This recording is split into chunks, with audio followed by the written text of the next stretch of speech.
Hi, in this presentation we're going to go over the ways to see the risks that your organization is facing throughout your supply chain. It's not just about your organization, your facility, but about the whole supply chain. And I'm saying all this in the context of the COVID-19 pandemic and what different organizations wish they had done better before. The first point I want to make is that people tend to overlook, just skip over them, what they think are low probability risks, rare events, such as a once in a century pandemic, right?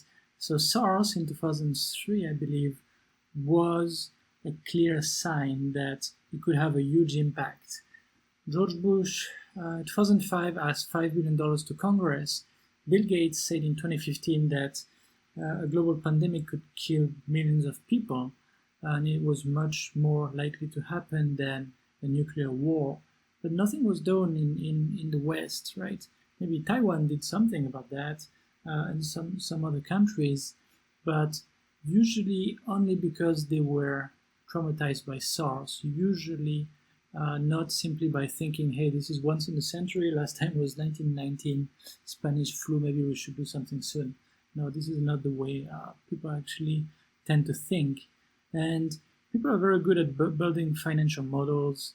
And for example, in 2003, and remember there was a tsunami in 2011 that caused the meltdown of a reactor in Fukushima nuclear power plant.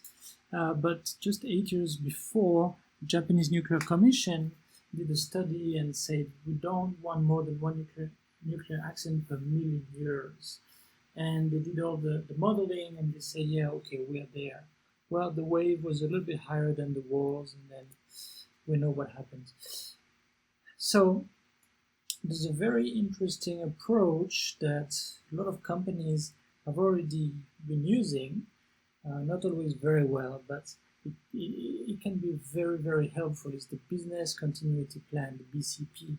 And basically, there are 3 steps here. First is to plan ahead and to think, what are the risks? Can we think of all kinds of risks that can happen that can really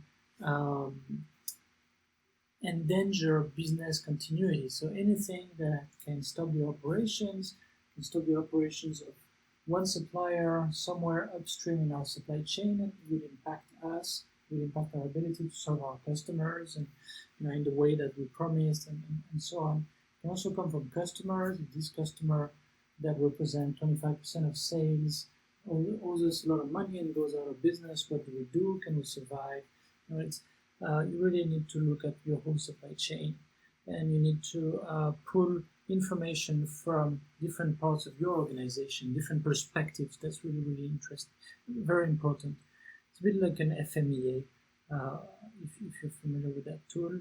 Then you prioritize, you try to see what are the highest risks, the one that can really impact business continuity, and you focus on those, and then you take actions, right? So it can be simply, okay, let's do something about it, let's become less exposed, let's do something so that this risk actually has a lower impact on us, right? Ideally, that's what you would do, but it's not always realistic to do this for all the relatively high risks. You can have more visibility and monitor risks better so that you will have the information earlier, you can react. Sometimes reacting early makes a very big difference.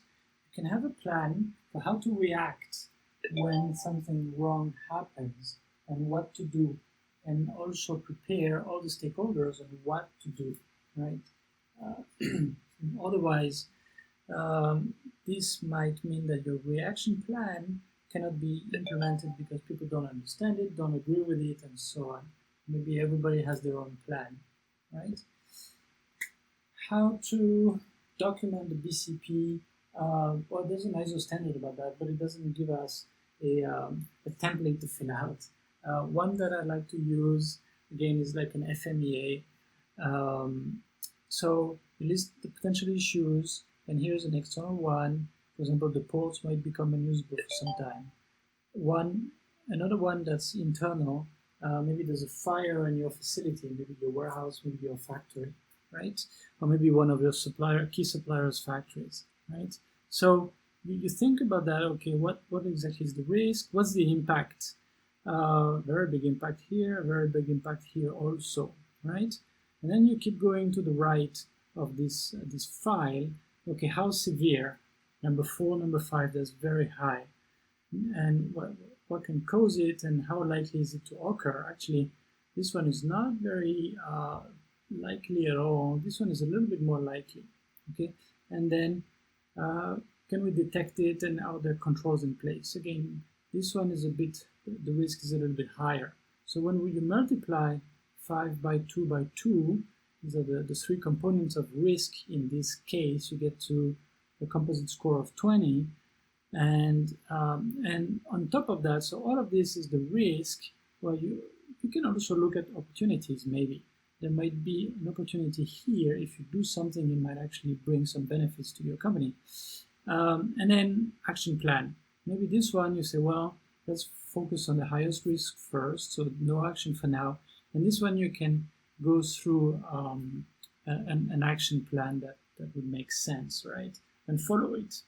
Who's responsible, to be done by when, what is already done, and everything. Okay. Another key topic here is transparency through your supply chain, up and down, right? In the food business, they say from farm to fork, meaning all of the the farming activities, the transformation, the distribution, all the way maybe to the restaurants or the supermarkets, right? Very time consuming, especially if you have a relatively complex supply chain, and a lot of resistance from your suppliers, from your customers, right? Who do you buy from? Who do you sell to? Well, maybe they don't want to tell you these kind of things. However, maybe they can say, well, we work with this paint shop that is in Shenzhen, and the cable supplier actually is in Taiwan, and Okay, you can start to gather some information like this. Actually, Ford Motor Company got really impacted in 2011. There were floods in Thailand, and they were really surprised. Oh, how come? How come this happens? We did not think about that. And then there was also the tsunami in the northeast of Japan. Oh, do we, who is making pots from us for us in that area? Do we even know? And there was a lot of scramble, a lot of work for them to collect data. Then after that traumatic experience, they worked with an MIT professor, and together they built a relatively simple model for deciding what are the risks and what to do and where to keep maybe some safety stock and so on. So here is, let's say, the assembly plant of Ford, okay, and they make some models. And then there's stamping, the engine, and so on, that come from a tier 1 supplier, that buy from tier 2 suppliers, and so on. So they start to map this information. Again, you need some transparency.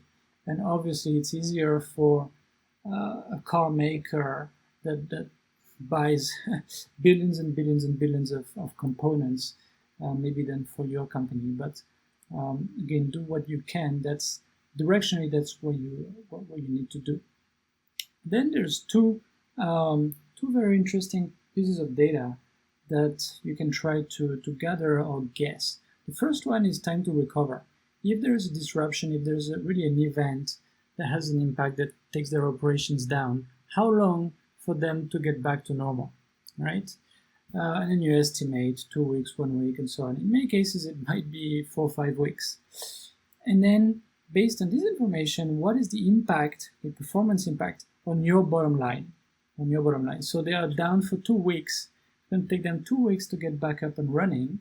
Well, if they are down for 2 weeks, what's the impact on our bottom line? $100 million.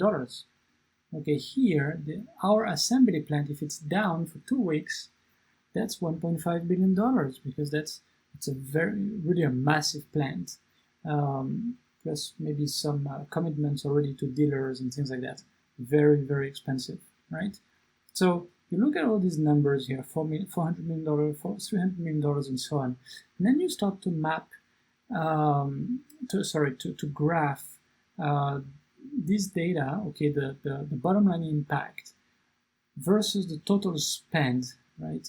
In let's say last year, how much did we buy from this supplier, right? And you put it in this 2D, two-axis graph, and what they found, these MIT professors and the 4 executives, they found that some of the highest risk suppliers are not high spend suppliers, which is quite scary, which means they buy a lot of very small parts, very inexpensive, maybe relative to others. And it means that Ford Motor Company may not have a lot of control over them. It's a bit scary. Okay, you can do all sorts of analysis. Obviously, once you have all of this in a database with tools such as Power BI, you can simply map it on a geographical map and things like that. All right. And then when something happens, let's say in Wuhan, then you can say, whoop, right away, how many nodes in our supply chain are in the Wuhan area? And let's call our suppliers that are involved in these parts of the supply chain to know what happens, right? Now, the last thing, obviously, is what to do.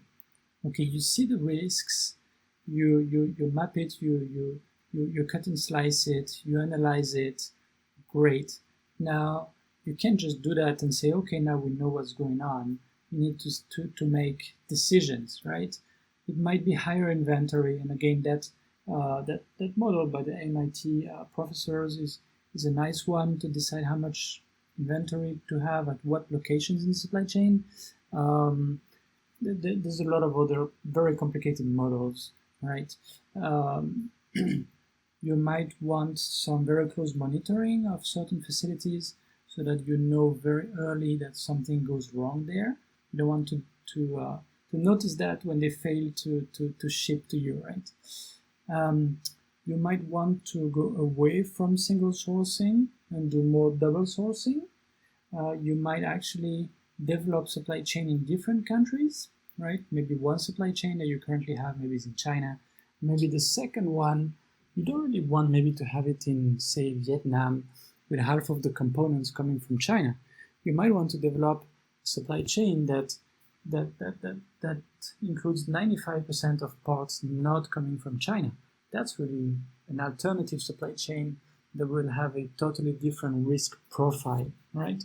You can still sole source or single source with one key partner, key supplier that themselves have a strong BCP, a strong business continuity plan, and maybe they double source components, maybe they produce in 2 different sites. Maybe it's a contract manufacturer that assembles, say, in Shenzhen and also in Bangkok. Okay, maybe they hold extra inventory of a certain part, or 2 or 3 or 5 or 10 critical components. Right? All of this will have an impact on your risk that they go down. You might buy insurance, for example, against fire, theft, and so on. It's different kinds of insurance policies. Digitization of certain processes. A lot of companies wish they had done that in 2019, for example, in a more proactive manner, rather than being forced to do it and sort of figuring out how to do it. Diversifying the sales channels also. A lot of companies that were only selling through retail shops, for example, get really hammered. Some others that were already selling a part of their products in e-commerce had a much better time, for example. All right, and that's it. That was a presentation I gave to the Belgium and Luxembourg Chambers of Commerce, several of them in Asia, in July of 2020. I hope that was helpful. Thank you.